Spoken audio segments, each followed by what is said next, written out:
Nessa aula nós falamos sobre Segunda Guerra Mundial e falamos sobre os antecedentes da Segunda Guerra Mundial. A gente está falando uma partezinha do capítulo 5 hoje. Semana que vem a gente termina, a gente finaliza isso daí, né? Então a gente falou que com o final da Primeira Guerra Mundial os Estados Unidos saem como a grande potência do mundo, né? Só entra no final da guerra, isso vai fazer com que eles ganhem um grande prestígio. Antes deles entrarem na guerra, eles estavam produzindo armas, né, e medicação para essa guerra aí.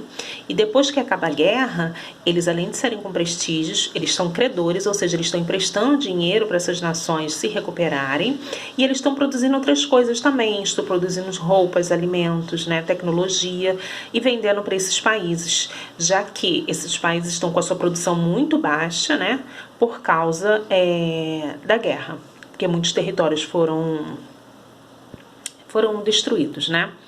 Então, os Estados Unidos, a década de 1920 dos Estados Unidos vai ser uma década excelente, de crescimento, muita tecnologia, está produzindo muito, ganhando muito dinheiro. Só que com o passar dos anos, o que está acontecendo com esse pessoal aí? O pessoal começa a se reconstruir, suas indústrias, suas empresas, né? Começam a produzir.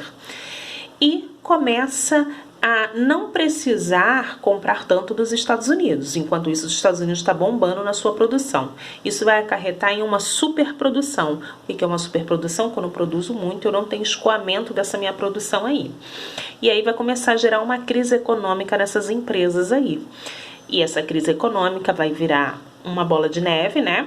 Que vai levar algumas empresas a demitirem seus funcionários, algumas empresas a falirem também. Essa crise econômica dos Estados Unidos vai ser um efeito dominó em vários locais. Por quê? Aqueles países que, né, os Estados Unidos era credor, os Estados Unidos tem mais dinheiro para ficar emprestando para as outras pessoas e agora é o momento de ficar cobrando os juros desses empréstimos aí, porque ele está precisando. Outra coisa, o Brasil vai ser afetado, né? Por que o Brasil é afetado? Porque os Estados Unidos é o nosso maior comprador de café. Nesse momento de crise, os Estados Unidos decide, né, que ele vai cortar os seus supérfluos. Então, ele corta essa quantidade de café que comprava do Brasil. Então, o Brasil entra em crise financeira por causa da crise econômica lá dos Estados Unidos.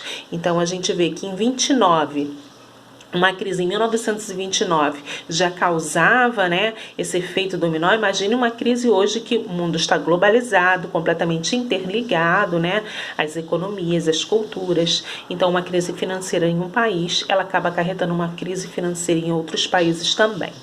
A gente vai ter um projeto do governo norte-americano que vai ser chamado New Deal, tá? O Novo Acordo. E através desse projeto, o Estado passa a ter uma característica intervencionista que não havia nos Estados Unidos. Os Estados Unidos era liberal, mas agora o Estado começa a intervir na economia norte-americana, né? Para quê? Para que não haja mais essa superprodução. Uma das coisas que o Estado faz vai ser diminuir a carga horária das pessoas com redução de salário, de se diminuir a carga horária para poder dar emprego para outras pessoas. Outra coisa que eles vão fazer são as obras públicas, né? Como estradas, né? Ferrovias, hospitais, para poder dar emprego para essas pessoas que estavam desempregadas. E auxílio-desemprego, que também não existia, né? Passa a existir para dar uma ajuda a essas pessoas. Com o passar do tempo, os Estados Unidos se recupera e volta, né, a ser a grande potência que ela era aí. Esse momento de crise dos Estados Unidos vai gerar em outros países também uma crise, como eu falei, e aí vai propiciar o aparecimento de regimes autoritários e totalitários que nós conhecemos como nazismo e fascismo.